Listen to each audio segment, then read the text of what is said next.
Vamos a continuar con nuestra serie sobre el Sermón del Monte que ya está por terminar. Y vamos a ver un nuevo pasaje que está basado en el Evangelio de Mateo, capítulo 7, versos 7 y 8. Solo dos versículos. Mateo 7, versos 7 y 8.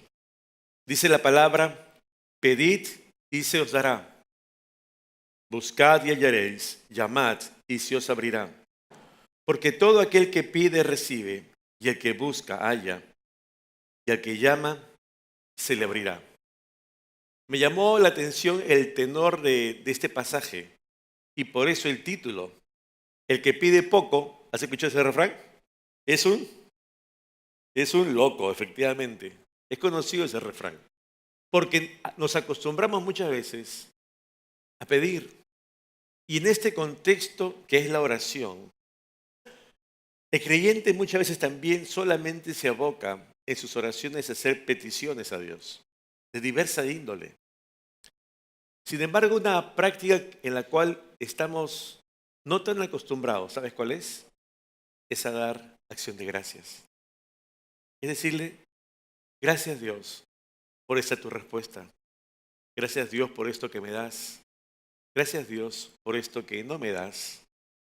Gracias Dios por esto que me quitas. Vemos en este pasaje una premisa, pero también vemos una consecuencia. Vemos una condición primaria y vemos un resultado posterior.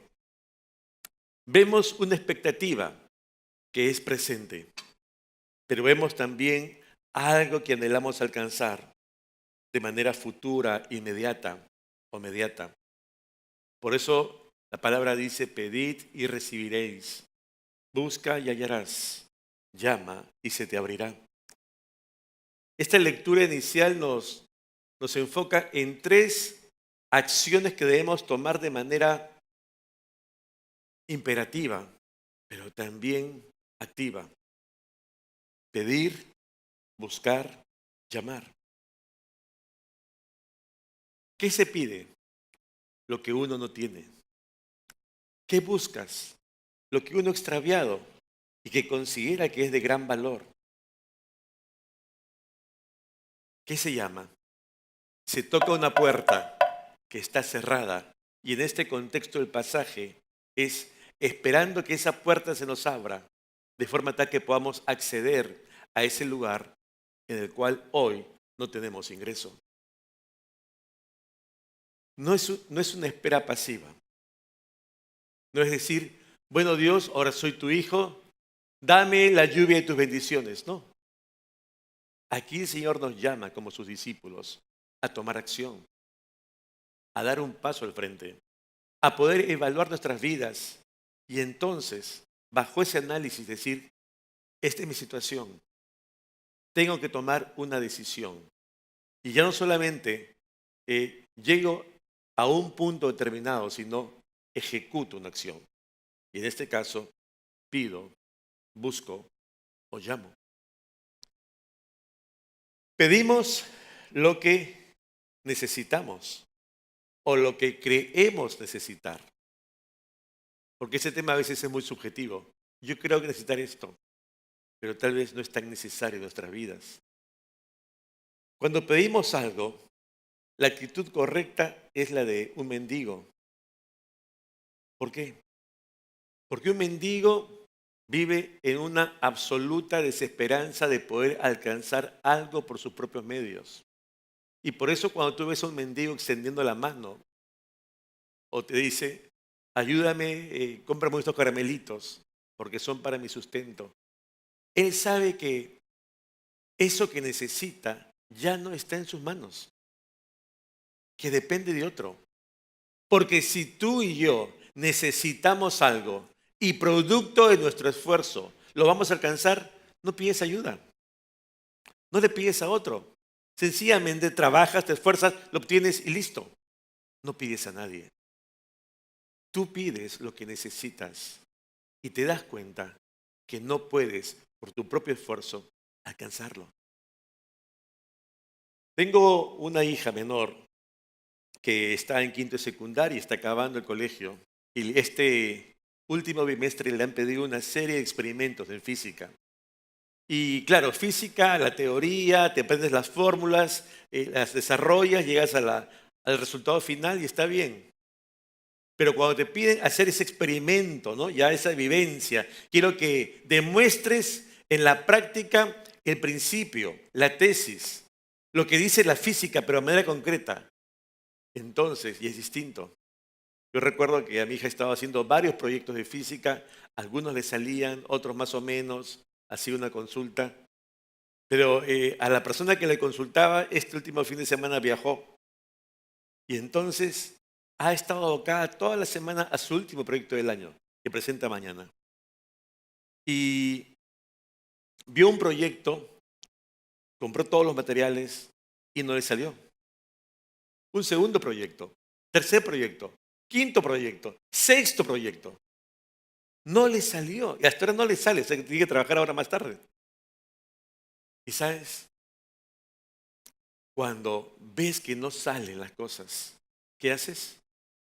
En este caso ella llamaba a un tío que conoce muy bien de esto a pedir ayuda. Tú pides, no te das cuenta que tú mismo no lo puedes obtener. Cuando se habla de la oración, hay un tercero a quien recurrimos para que justamente supla aquello que nosotros decimos, esto necesito en mi vida.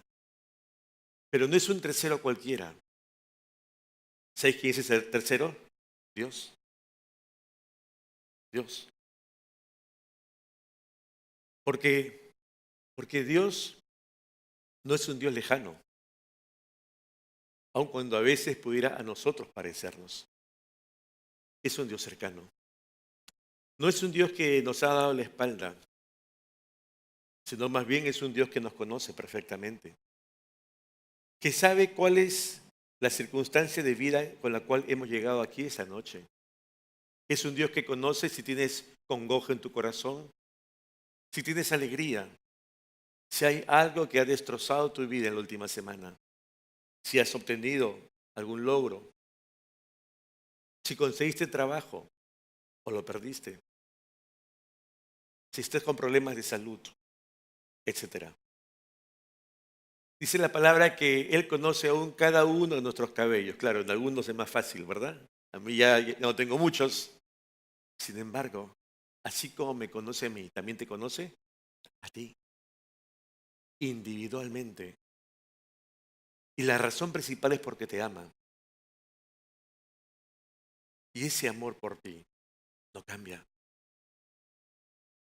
Cuando nosotros concebimos a ese Dios cercano, entonces en nuestra oración a Él, porque dice pedid a Él, entonces debiéramos tener esa actitud que esboza justamente aquí Mateo en su Evangelio al inicio del Sermón del Monte, en las bienaventuranzas. A mí me encanta aquella que dice, bienaventurados los pobres en espíritu. Aquella persona, hombre o mujer, discípulo de Jesús, que se da cuenta que su vida depende totalmente de Dios. Que sí, que tengo talentos y tú también tienes dones, tienes capacidades que te han llevado y que te pueden seguir llevando a obtener logros diversos. Pero después de todo, te das cuenta y puedes decir, finalmente, más allá de mi esfuerzo, es gracias Dios.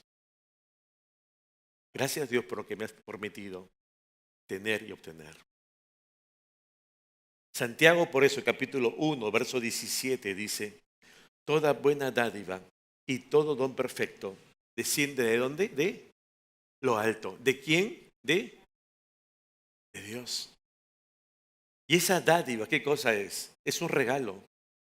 Vemos esa manifestación del amor de Dios dándonos de solo gracia, no por merecimiento propio, pero como un padre que se place al dar a su hijo, es Él dándonos diversos dones, diversas dádivas.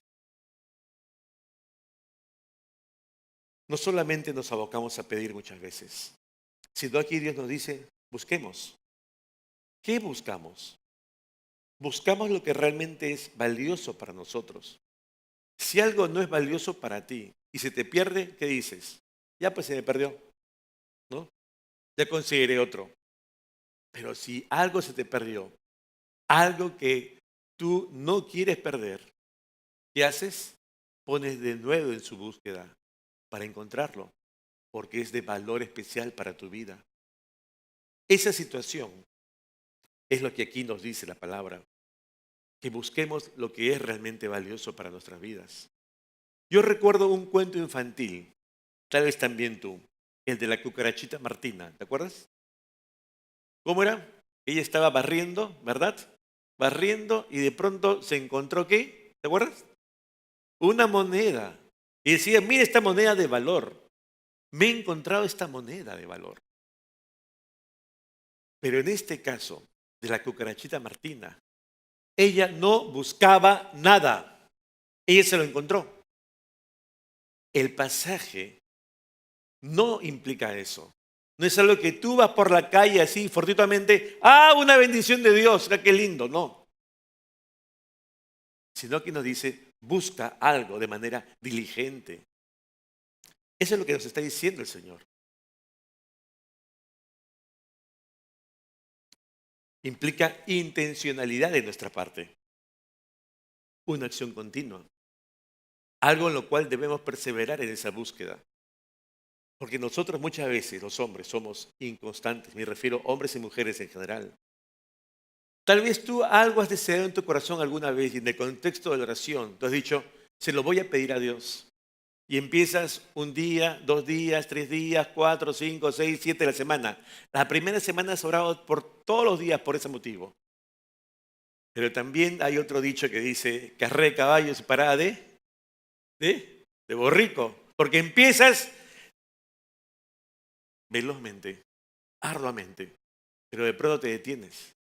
Estás muy entusiasmado al inicio y oras siempre por ese motivo, pero a la mitad de la segunda semana ya no oras más.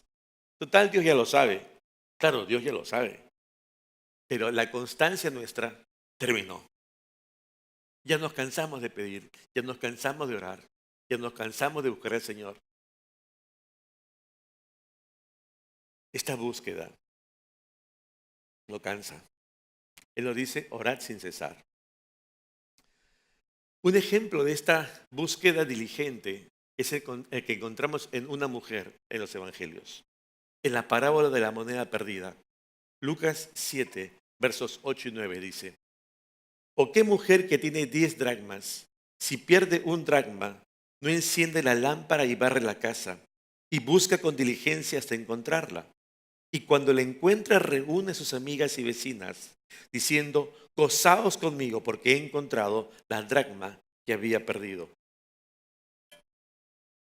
Esta diligencia en acercarnos a Dios, ¿sabes qué implica? De parte nuestra para con Él, que confiemos en Dios. Que confiemos que cuando vamos a buscar, esperamos de Él tener una respuesta. Hebreos 4:16 dice, acerquémonos pues confiadamente al trono de la gracia para alcanzar misericordia y hallar gracia para el oportuno socorro. ¿Qué es lo que dice el Señor? Ten confianza en mí. Yo te voy a proveer oportuno socorro, pero ¿qué espera primero de nosotros? Confía, confianza, fe. Una fe que implica mucho más allá que creer que Él existe. Una fe, una confianza que implica que Dios tiene el control y que sencillamente debo aferrarme y buscarle a Él. El mismo libro, Hebreos 11:6, por eso dice, pero sin fe es imposible agradar a Dios, porque es necesario que el que se acerca a Dios cree que le hay y que es que galardonador de los que le buscan. ¿Tú crees esto? ¿Crees que Él es galardonador de los que le buscan? ¿Crees o no? Claro que sí. ¿Qué es ser galardonador? Sencillamente es un Dios que premia, que recompensa. ¿A quién? Aquí dice, al que le busca, al que le busca. Dicha búsqueda debiera tener la misma actitud que cita Jeremías. Jeremías 29:13 dice, y me buscaréis y me hallaréis. porque me buscaréis con todo vuestro corazón. Dios anhela que le busquemos. Y es interesante que esta palabra, ¿sabes qué significa? Significa frecuencia. En otras palabras, constancia. Que estemos de manera permanente. Se grafica de la siguiente manera. Es la persecución de uno tras otro. ¿Tú has visto a alguien persiguiendo a otro? Corriendo y el otro que va adelante y trata de alcanzarlo. Estás persiguiéndolo. Dios va adelante y tú persiguiéndolo. El que me busca, vamos tras Dios. Pero Dios no es aquel que dice, mira, Juan, yo corro más rápido que tú, no me vas a alcanzar jamás. Y corre y me gana y nunca lo alcanzo. ¿Qué dice? ¿Qué dice el Señor en Jeremías? El que me busca, ¿qué pasa? Me halla. Me vas a encontrar si me buscas. Pero tienes que buscarme de todo tu corazón. Él está allí. Él está esperando que le busquemos con todo nuestro ser. La oración que conlleva esta búsqueda tiene que tender a ver más allá de nuestras necesidades primarias. Le busco para que satisfaga lo que yo quiero. No, le busco realmente para saber cuál es su voluntad para mi vida, primeramente. Primeramente. Me llama la atención por eso que cuando hacemos oraciones a Dios, creo que tenemos que evaluar muchas veces tales oraciones, tales pedidos, tales búsquedas, tales llamados. Y recuerdo el caso de una mujer, su nombre es Ana. No tengo el apellido, pero es esposa de un hombre. El esposo es Elcana. Su historia está en la Biblia, en el libro de 1 Samuel. Quiero que leamos solo 2 versículos de su historia. Dice 1 Samuel 1, versos 10 y 11. Ella, con amargura de alma, oró a Jehová y lloró abundantemente. E hizo voto diciendo, Jehová de los ejércitos, si te dignares mirar a la aflicción de tu sierva, y te acordares de mí, y no te olvidares de tu sierva, sino que dieres a tu sierva un hijo varón, yo lo dedicaré a Jehová todos los días de su vida, y no pasará navaja sobre su cabeza.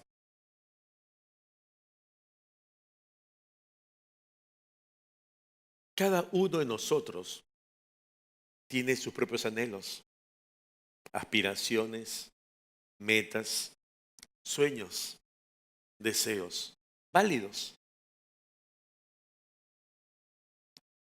Ana tenía un esposo.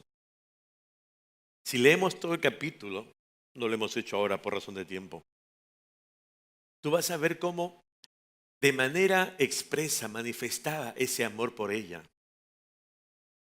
¿Sabes qué me llama la atención de Ana?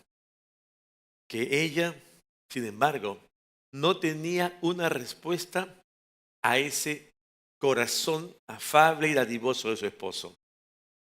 ¿Sabes dónde estaba el énfasis, el enfoque de Ana?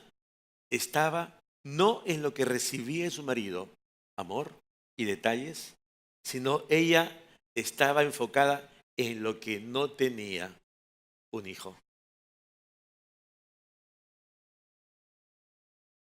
Ella estaba ensimismada en su propia realidad. Y eso básicamente lo que hacía era que ella permaneciera unida emocionalmente a su carencia. No tengo esto. Esta actitud de ella de pensar día tras día, ¿y por qué no tengo esto? ¿Y por qué no logro esto? ¿Y por qué no se da esto que yo quiero? Lo único que lograba era eclipsar vez tras vez no solo el amor de su marido, sino dejar de lado ese disfrute de lo que Dios le había dado hasta ese momento, porque ella estaba absolutamente desorientada en su propósito. Yo te pregunto, ¿somos tal vez nosotros como Ana? Que algunas veces nos quedamos enfocados en lo que no tenemos hoy, pensando en lo que queremos para mañana, habiendo dejado de lado todo aquello que Dios nos ha dado, dejando de lado el disfrute de lo que Dios nos da, por pensar más en lo que no tenemos? La vida de Ana se centró en un hijo que no tenía, no en lo que Dios ya le había dado. Yo te pregunto, en nuestro caso, en tu caso y el mío, ¿hay algo que quisieras y que no tienes hoy? ¿Dónde está el enfoque de tu vida? Y en ello estamos dejando de lado todo aquello que Dios sí nos ha dado y lo estamos poniendo como un segundo plano. ¿Te has puesto a pensar en ello?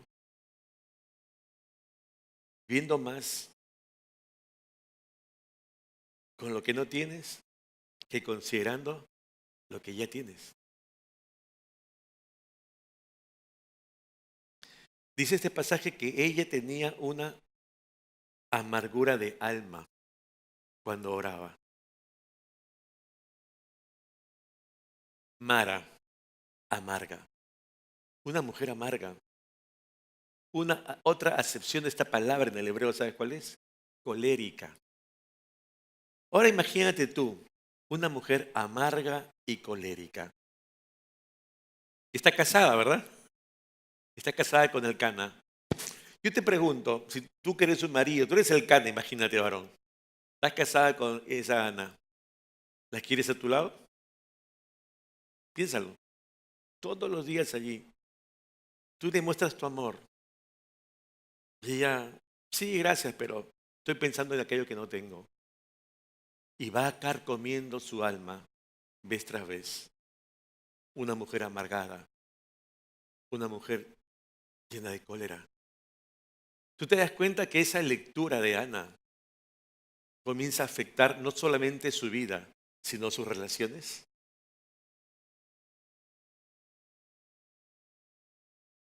Sus relaciones.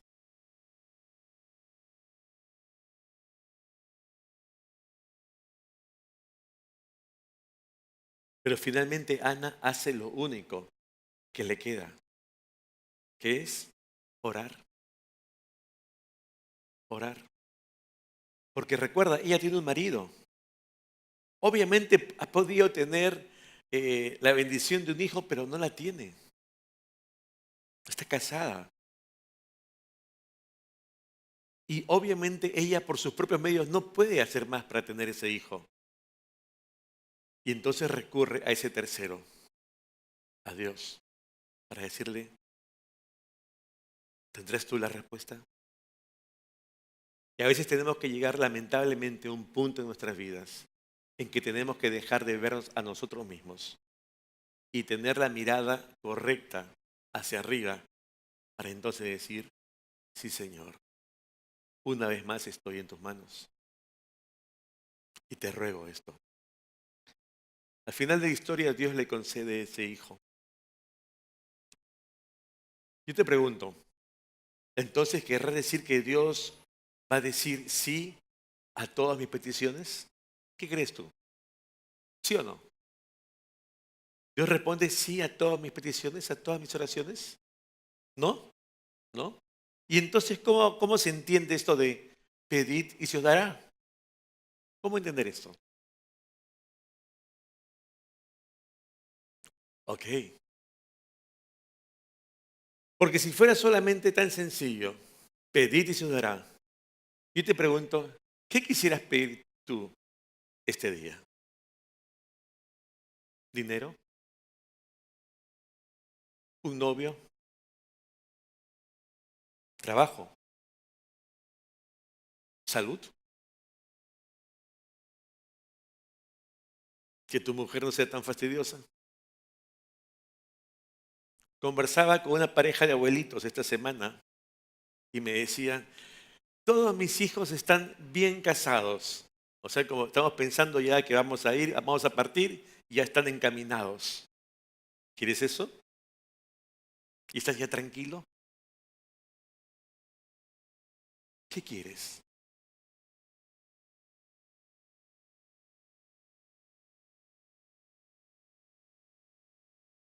Lo que Dios nos quiere decir en este pasaje no es que Él nos va a decir sí a todas nuestras peticiones.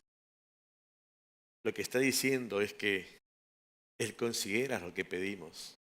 Pero cuando leemos un pasaje hay que entender todo el contexto, todo el capítulo, todo ese libro, toda la Biblia, que nos revela incluso esa voluntad de Dios. Fíjate lo que dice Santiago 4:3. Pedís y no, ¿qué?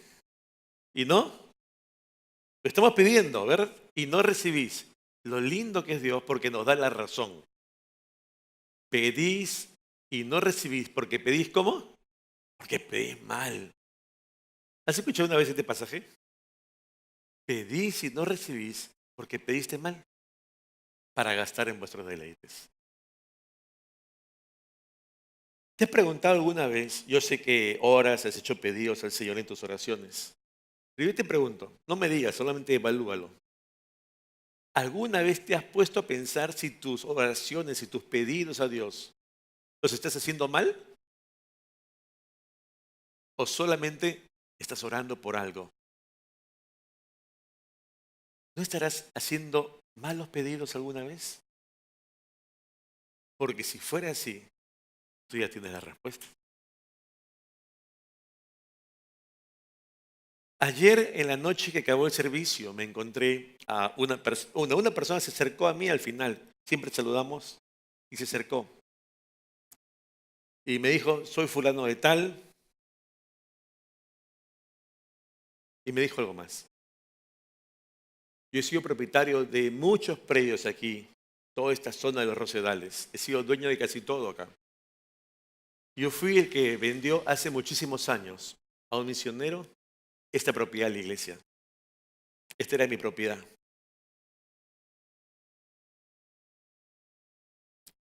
No estoy seguro que en esos años él fuera creyente. Hoy lo es. En esa conversación se veía claramente. Y dice, yo vengo cada que puedo los sábados y quería presentarme. Tengo problemas de salud y entre ellos sufro pánico por ansiedad. Y al escuchar el sermón recordaba algo que yo siempre oro. Oro para que Dios me quite este pánico. Pero pareciera que oro y Dios no me lo quita. Sigo con ello. Pero me compartió un pasaje que es harto conocido por todos. ¿Tú te acuerdas tal vez del apóstol Pablo, que tenía una enfermedad? ¿Te acuerdas? Que él oraba y que Dios le dijo que no te la quito. ¿Te acuerdas que le dijo? Exacto. Según de Corintios 12:9. Pablo dando testimonio a su pedido. Y la respuesta del Señor fue, bástate mi gracia, porque mi poder se perfecciona en la debilidad. Por tanto, de buena gana me gloriaré más bien en mis debilidades, para que repose sobre mí el poder de Cristo. Es interesante que Pablo aquí nos da un testimonio de su salud, que no siempre fue la mejor. Y aun cuando Pablo oraba queríamos, está orando por salud. ¿Qué le dijo Dios? No, porque mis planes es que yo quiero que tú dependas de mí. Pablo, en otra área, la económica, Pablo aprendió lo siguiente y lo dijo después. Sé vivir humildemente y sé tener abundancia, pero con todo he aprendido a qué? A contentarme cual fuere mi situación, cualquiera de las dos. Pablo aún en el área ministerial va a predicar el evangelio, un excelente ministro, pero fue puesto preso, fue azotado, ¿verdad? Sufrió una serie de vejámenes por causa del evangelio. No siempre todo es color de rosa, como nosotros quisiéramos. No siempre es sí a nuestras oraciones. Voy terminando. Un último ejemplo es el de Jesús. Jesús en el Evangelio de Mateo, capítulo 26, versos 38 y 39. Está Jesús ya pronto a ir a la cruz. Está en Getsemaní con sus discípulos. Y dice la Escritura, entonces Jesús les dijo, mi alma está muy triste, hasta la muerte. Quedaos aquí y velad conmigo, le dice a sus discípulos. Yendo un poco delante, se postró sobre su rostro, orando y diciendo, Padre mío, si es posible, pase de mí esta copa, pero no sea como yo quiero, sino como tú. Y otra vez fue y oró por segunda vez, diciendo, Padre mío, si no puede pasar de mí esta copa sin que yo la beba. ¿Qué dice? ¿Qué dijo? ¿Qué dijo? Hágase tu voluntad. Jesús está afligido en grado sumo. Dice aquí la traducción, está intensamente triste. Tal vez en un símil de aflicción como el de Ana. Recuerda cuál es la pasión de Jesús, que en esa noche en su oración derrama gotas de sangre, ¿te acuerdas? Mira esa escena. ¿Y qué hace Jesús? ¿Qué hace? Ora, igual que Ana. Y me llama la atención lo siguiente, cuando inicia su oración. Padre mío, si es posible. Yo te pregunto, ¿hay algo que no sea posible para Dios? ¿Hay algo imposible para Dios? Entonces, ¿por qué Jesús dice, Padre, si es posible? Como si algo no fuera posible. Las respuestas negativas de Dios no vienen por una inviabilidad, porque sea imposible para Dios contestarnos afirmativamente algo. Como alguno dijo hace un ratito, las respuestas negativas de Dios a nuestras oraciones vienen porque no son su voluntad para nuestra vida, porque no es el tiempo, o sencillamente Él dice, no es lo mejor para ti, hijo, no es lo mejor para ti. ¿Por qué? Él tiene otros planes para nosotros. Él tiene otros planes. Termino. Me llama la atención la docilidad de Jesús en esta oración. Recuerda, Él es Dios, Dios encarnado. Sin embargo, Él dice, pero no sea como yo quiero, sino como tú. Él dice, si no puede pasar de mí esta copa que yo la beba, entonces hágase tu voluntad. Esa actitud de Jesús delante del Padre en su oración es algo que también debiéramos tener nosotros en nuestras oraciones.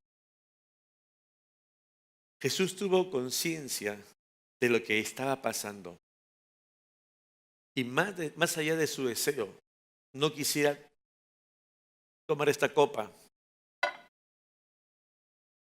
pero sí es tu voluntad, que así sea. Es un deseo válido, un deseo natural,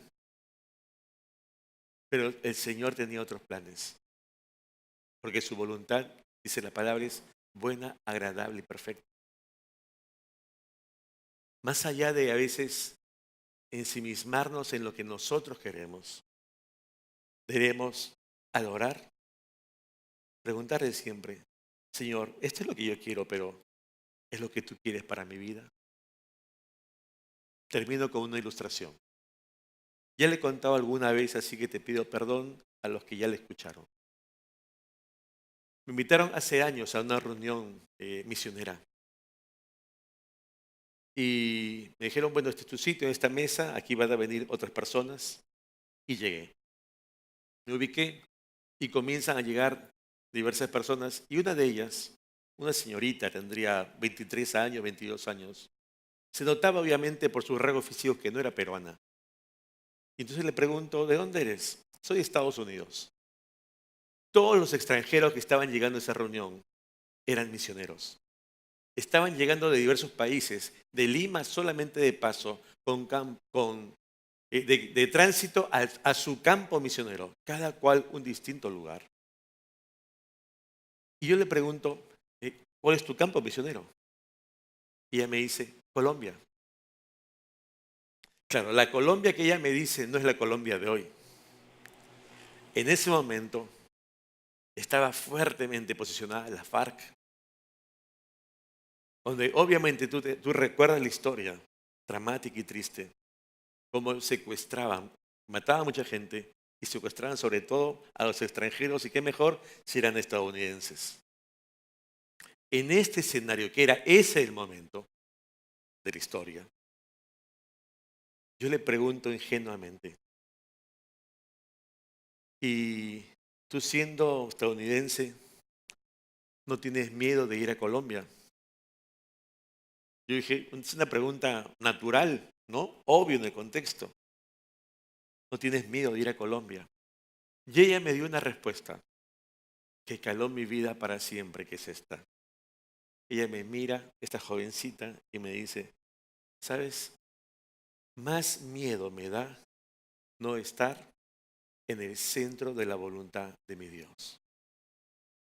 ¿Lo repito? Más miedo me da no estar en el centro de la voluntad de mi Dios. Esta boquita se cerró esa noche, no hablé más. Tremenda lección para mí. Dios nos llama a pedir, buscar y llamar. Pero no olvidemos, hermanos, que por más que nuestros anhelos sean realmente válidos y honestos, preguntémosle, Señor, ¿es tu voluntad? Y no anteponer nuestros pedidos a Dios y decirle, aquí están, Señor, ¿cuándo me los cumples? Sino decirle, Señor, si no es tu voluntad que yo deje de beberla, entonces sí será. ¿Cuál es tu voluntad, Señor, para mi vida? Que nuestras oraciones, hermanos, no solamente hallen una buena respuesta en nuestro Señor, sino fundamentalmente que podamos nosotros al orar cada día tener conciencia de quién reina nuestras vidas y que las respuestas de Dios para nosotros finalmente le den a Él, a Dios, todo el honor y toda la gloria cada día. Amén. Yo te pido que podamos inclinar tu rostro un instante allí donde estás.